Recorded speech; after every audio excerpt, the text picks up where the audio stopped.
Alright everyone, welcome to today's class. Today we're going to talk about budgetings in the sports organizations.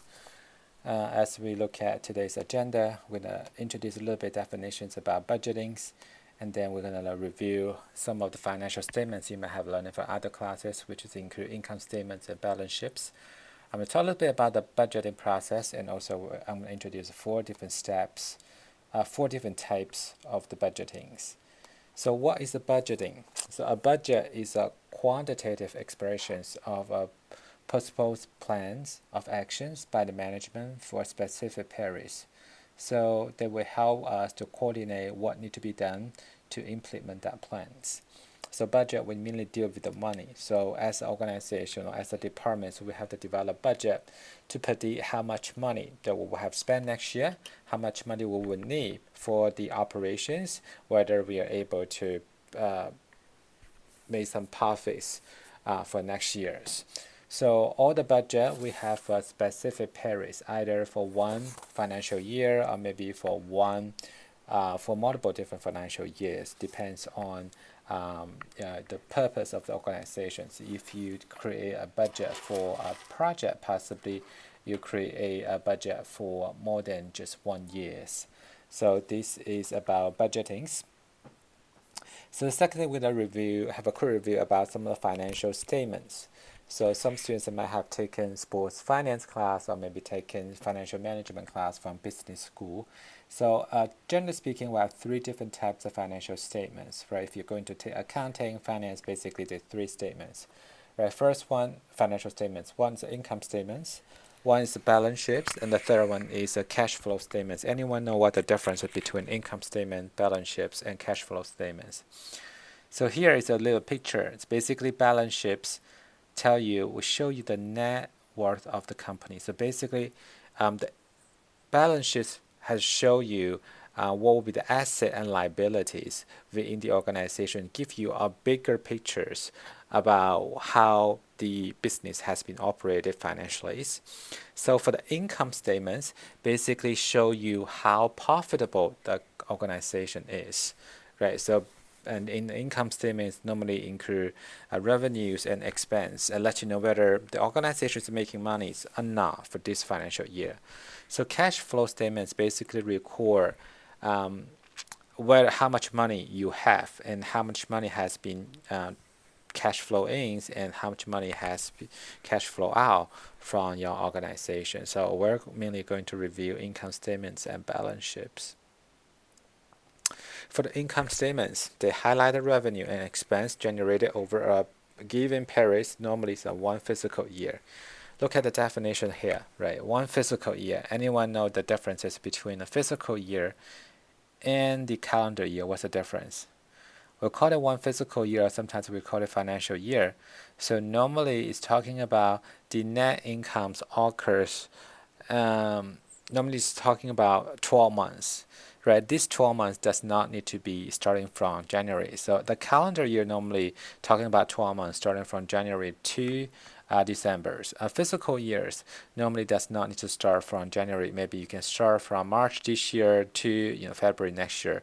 Still 12 months, but we're not following the calendar years.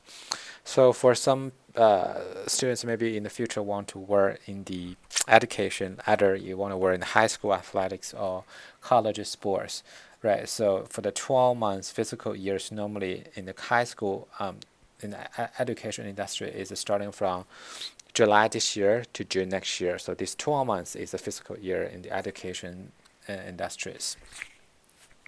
And the income statement normally include three components. First one is the revenues, basically talking about the money coming into the organization through the exchange of the money for groups. Right? Think about if you're having a facilities, what will be the revenue sources for you? Right? You can generate revenue from selling tickets. You can generate revenue from concessions. Right? You can also generate revenues from selling the broadcasting rights and selling the sponsorships. Right? So those are the revenue sources. Right, expense represent the money flowing out to the organization, are the costs associated with generating revenues. So when we're generating revenue, we also have to spend. So we have to hire people, so we have to pay them salaries. Right, we have to spend money on daily operations. We have to buy a lot of equipment to support the daily operations. So those are expense. So the net income is basically the differences between revenue and expense. If we have more revenue than expense, we're making profit. Right? If we have a more expense than revenues, we're having a net loss. So this is about income statement, very easy and straightforward. We'll give you a quick examples here. So USGA is United States Golf Association. Their financial statement 2014-2015. You can see their general revenue from selling broadcaster right, having the Open Championships, right, and getting revenue from having memberships and corporate partnerships and other events. So they generate $202 million, right? So where did they normally spend money in 2015? Spending money on operating organizing the championships, right? Community outreach, memberships, right? Other service and governance and other things, right? They spent $201 million in 2015. So the differences between these two will be the net incomes for the USGA in 2015, right? So this is an example for the income statement. The second financial statement I'm going to show you is the balance sheet. The balance sheet lists the asset and liability of the facility of organization as a given day. So balance sheets and income statement a little bit different. Is the income statement is telling you about the fiscal year, normally at 12 months. So balance sheet, when you know about the balance sheet, when you report the balance sheet, that is on a given day. So for instance, given days on December 29 of the 2020. So in this particular day, you know how much asset you have and how much liabilities you have for the organization. And the balance sheet is also including like three sections. So asset, liability, and owner equities. So asset, anything that organization own that can be used to generate for the future revenues, right? That include current asset and long-term asset. The current asset is the money that currently you have, the cash you currently have, or you're expected to convert it into cash within next year, right? Such as cash and account receivable. So what's a current asset? It's all the money you have received, right? If you're currently working at a retail store, so all the money the customer pay to you is your current asset, right? And however, we also have something called account receivable. So some customer pay in cash, but some customer pay in credit card. When they pay through credit card, you don't actually have the money in your bank account, right? So because all the money is actually gonna pay through credit card company. So this money you'll be receiving in next few days. You're not gonna be receiving immediately, right? So this is account receivable. You will receive this money, but just not immediately, right? So just you have to wait for a few times in order to receive that monies. So these are current asset, right? Long-term asset is the item they're not expected to turn into cash during the next year, such as land or facility, right? If you own facilities, right, this is also your asset, which we consider as a long-term asset, right? They will help you generate revenues, but it's not generate revenue immediately, right? So you have to generate revenue next year. For instance, you run this facility to the third parties, and they are able to pay your money. So those are long-term assets. So the money that you expect to generate it not for next year, but the year after. So then we have a liability. So those are all financial obligations that all on that particular day. So basically the money you owe from the other organizations. So including money you owe to prepay a bond used to finance the building and the salary obligation that you have yet to be paid. So including current liability and long-term liability. The idea is the same as a current asset and long-term asset, right? Current liability is the money you own from the bank or from the other party, but you pay them immediately, for the long-term liability is something you own from the third party, but you're not going to pay back for next year, but you will pay back in the future. A quick example is you hire like 10 people for your organization. When you hire 10 people in your organization, you have to pay them salary. So normally at the end of that particular month, you're going to pay that salary. So you basically every month you own that money, right? So when you owe that money, those are current liability. So the money you will be paying to the pay to your employee, which is the salaries. We also have a long-term liability. So for the long-term liability, for instance, when you are buying a house, you are in 40-year debts or 30-year debts. So you're only paying certain amount of money every month, right? So long-term liabilities is not the first year, but the next 29 years, the money you own from the banks will be considered as a long-term liability. So the money you owe from the third party and you will have to pay back in the future. So this is about long-term liabilities. So let's look at balance sheet very quick, right? This is also USGA, United States Golf Association. So their assets including cash, investment, account receivable, inventory, and prepaid expense and other assets and property and equipment, right? Property and equipment is the long-term asset. Cash, right, is investment in the short-term is a current asset. A liability and net asset, right? With the liabilities, account payable, and also retirement and other employee benefit obligation, right? Those are current liabilities. Those monies you have to pay, right? So deferred revenues is a long-term liabilities, right? So this just gives you a brief idea what the balance sheet looks like and what is the income statement looks like. And the third topic we're going to talk about today is about budget development process. So for the budget development process, including like 7 different steps. So we start with the planning first, develop a plan, set the goal.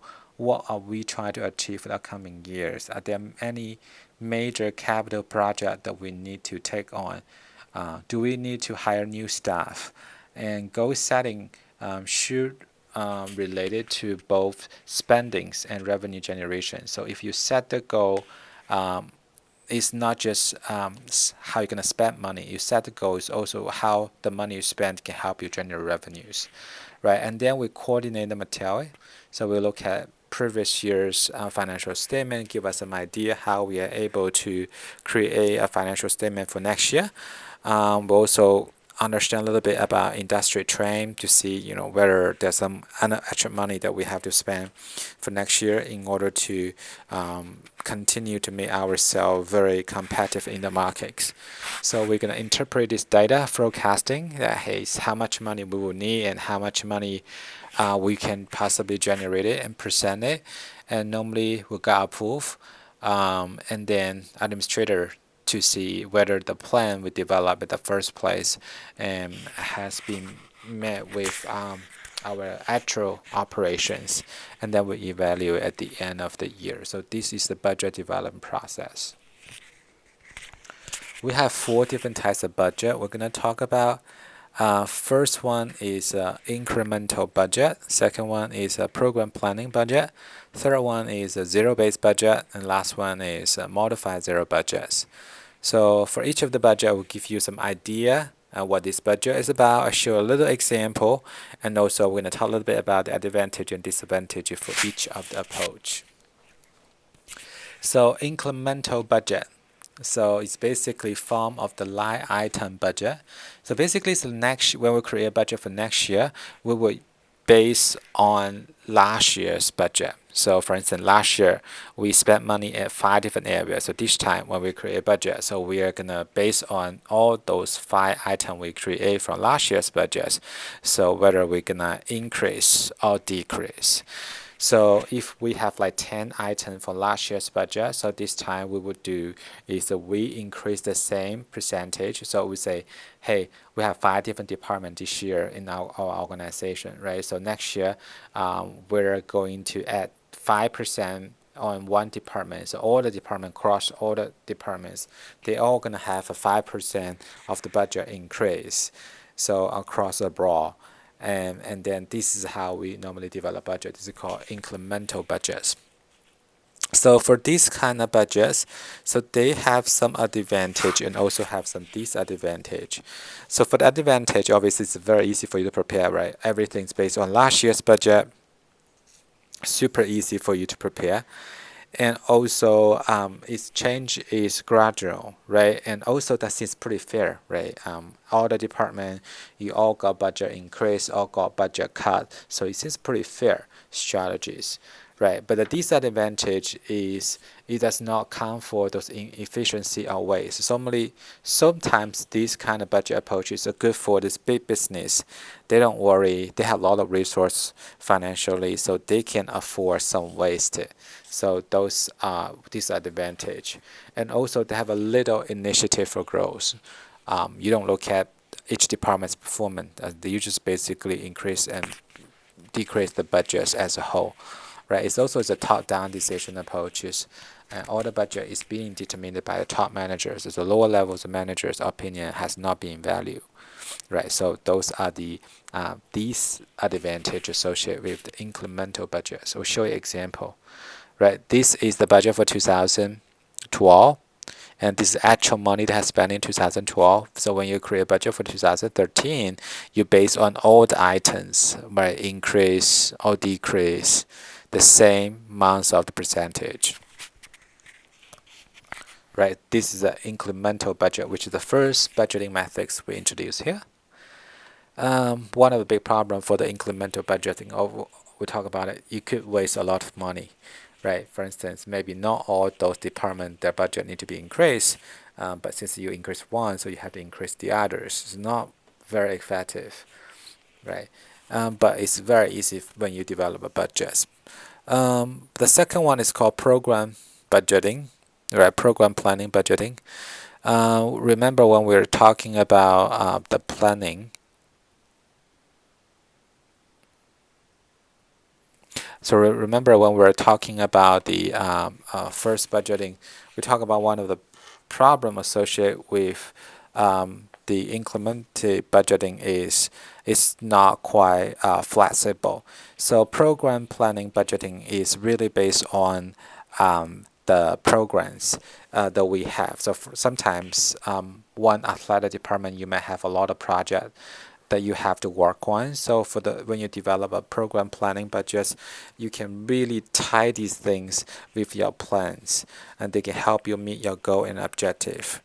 So these kind of budgets are more specialized and individualized form of the budgeting compared to incremental budgeting. It's also very good for the company when you're working with small budgets. For instance, campus recreation department will be really likely do really well under program planning budget system because they have so many different events and programs they are operating throughout the year. So these kind of budgets allow them to use very limited resources very effectively and also ensure that planning the department went through is exactly linked to the budgets. So what the advantage we talk about? First advantage is link plan to the budget. So every money you spend, they actually indicate how these monies will help you meet the goal and objective. So also will help the organization allocate resource purposely, right? Because all the money you spend, they indicate how this will help you to achieve the goal. To help you understand about this, and also get staff involved, so staff opinions will be valued, unlike the incremental budgeting, we only care about top managers' perceptions. But the problem is they will have some potential conflict between the programs and departments, right? So because all the program and all the department, they all try to maximize the budget they can ask for, right? So when you have that opportunity, give them an opportunity to ask for money, so they may have some conflict between that. It's also pretty time consuming because you do need to get some information before you're making that decisions. So let's look at an example very quick. So this is a summer community tennis camp.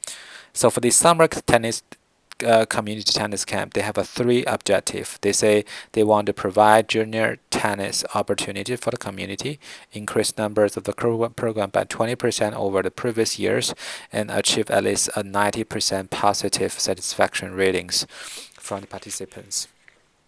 So you list all the different programs that you have here, and then you have a 4 measurements, right? Or 4 measurement is demand, workloads, productivity, and effectiveness. You list all the money that you're gonna spend on each of different years, right? And when you list all these things, you also talk about each of the programs, how this program help you meet with your objective. So we talk about the one of the big advantages is we can link the planning to the budgets, right? And then you have very straightforward and easy for people to understand. But you also understand that this really take a lot of time to create a budget like this, right? This is the second budget, program planning budgeting. The third budget is called zero-based budgeting. So basically, we start from zero. Every year when we develop budgets, we're not consider about last year how we spent monies. We only going to develop our own system to decide how we are going to allocate the resources by ourselves. So a lot of time, this kind of budgetings allow the resources allocated based on the result and the needs. So one of example is the U.S. Olympic Committee. So U.S. Olympic Committee actually working with 50 national governing bodies for sports like USA Soccer, USA Basketball, USA Track and Field, USA Swimming. So their job every year is they're going to allocate these resources to each of the association and help them to develop sports. And how are they going to allocate these resources? They based on their result and need. Right, for instance, right, next year is the Olympic year.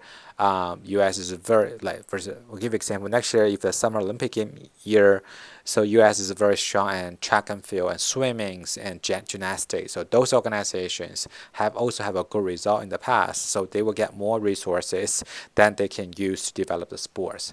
However, U.S. is very not good at sports like handballs, like table tennis, like badminton. So those sports will receive much less revenues or resources for developing their sports. So this zero-based budgeting is completely based on performance and results.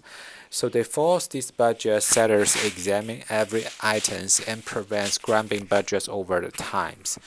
But the disadvantage is very complicated and time-consuming process because you really have to understand all the department that you're working with. You have to go and look at their result, have to think about the need, right? Have to get that information. So it may result as short-term benefits only. So this is zero-based budgeting. So everything we start from zeros, right? Plan from zeros. In order to increase the effectiveness, so the 4 types of budget is called modified zero budgeting. So basically, the based on the zero-based budgetings.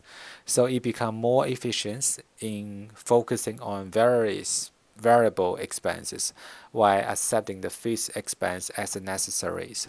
So for the modified zero-based budgeting, so what did they do different compared to zero-based budgeting is first thing, they classify all the items as fixed costs, variable costs, and mixed costs. So mixed costs basically combine fixed costs and variable costs. So what is a fixed cost? What's a variable cost? The textbook gives you a pretty good, the required reading gives you a pretty good definition.